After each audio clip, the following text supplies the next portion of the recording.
সাতক্ষীরায় ফ্যাসিবাদী আওয়ামী দুঃশাসনে সাতক্ষীরা জেলা মানবাধিকার লঙ্ঘন শীর্ষক একটি সেমিনার অনুষ্ঠিত হয়েছে।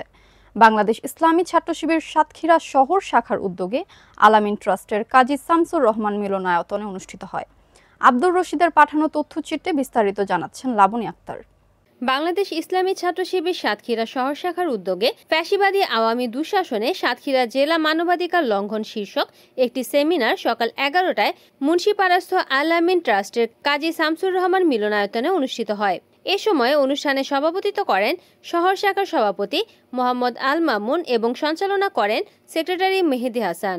অনুষ্ঠানে প্রধান অতিথি হিসেবে বক্তব্য রাখেন বাংলাদেশ ইসলামী ছাত্র শিবিরের কেন্দ্রীয় মানবাধিকার সম্পাদক মোহাম্মদ সিফাতুল আমিন। বিশেষ অতিথি হিসেবে উপস্থিত ছিলেন সাতক্ষীরা শহর ছাত্র শিবিরের সাবেক সভাপতি অ্যাডভোকেট আবু তালেব, আব্দুল গফুর ও আনিসুর রহমান। নির্যাতিত পরিবার ও শহীদ পরিবারের পক্ষ থেকে বক্তব্য রাখেন শহীদ আবু হানিফ ছোটনের পিতা শহর আলী, সাবেক কলেজ কার্যক্রম সম্পাদক আমিনুর রহমান এবং স্পোর্টস সম্পাদক আলামিন। অনুষ্ঠানে আরও উপস্থিত ছিলেন শহর শাখার অফিস সম্পাদক নুরুন নবী, জেলা সেক্রেটারি নাজমুল ইসলাম, অর্থ সম্পাদক আরিফ বিল্লাহ, সাহিত্য সম্পাদক আবু সালে সাদ্দাম, এইচআরডি সম্পাদক আল রাজীব, প্রকাশনা সম্পাদক হাফেজ আনিসুর রহমান সহ আরও অনেকেই। সেমিনারে বক্তারা আওয়ামী সরকারের দুঃশাসনের চিত্র জনগণের সামনে তুলে ধরেন এবং অবিলম্বে নির্যাতন বন্ধ করে গণতান্ত্রিক পরিবেশ ফিরিয়ে আনার দাবি জানান।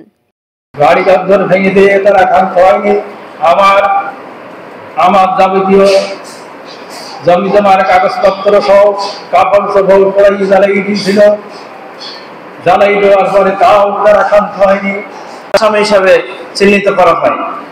শুধু গ্রেপ্তার নয়, এখানে আমরা 2014 সালে বিশেষ করে আমার উপরে যে অবর্ণনীয় নির্যাতন করা হয়েছে তার বিপ্লবী সংগঠন শহীদি কাফেলা নাম ধারণ করে এগিয়ে যাচ্ছে তার অভিষ্ট লক্ষ্যমানে। প্রশাসন এবং ফ্যাসিবাদ আওয়ামী লীগের সমস্ত বাধা প্রাচীর ভেঙে শৃঙ্খলিত মানবতার পণ্য প্রহরে পৌঁছে দিচ্ছে আল কোরআনের শাশ্বত বাণী।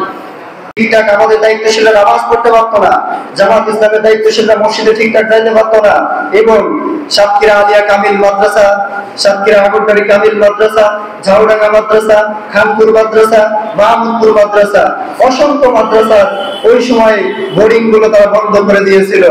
এই সাতক্ষীরা শহরে আমরা জানি শত শত ভাইদেরকে নির্যাতনের মাধ্যমে পঙ্গু করা হয়েছে। এই সাতক্ষীরাতে আমাদের অসংখ্য ভাইদেরকে বিনা বিচারে তাদেরকে কারাগারে থাকতে হয়েছে। এই সাতক্ষীরাতে 48 জন ভাইদেরকে ক্রসফায়ারের নামে শহীদ করা হয়েছে। এই সাতক্ষীরাতে আমরা দেখেছি শত শত বাড়িঘরকে ভাঙচুর করা হয়েছে, শত শত বাড়িতে আগুন দেওয়া হয়েছে। আমরা ইসলামী ছাত্র শিবিরের পক্ষ থেকে এই সকল ঘটনা তীব্র নিন্দা এবং প্রতিবাদ জানাই। রিপোর্ট করেছেন সাতক্ষীরা প্রতিনিধি আব্দুর রশিদ, NN TV।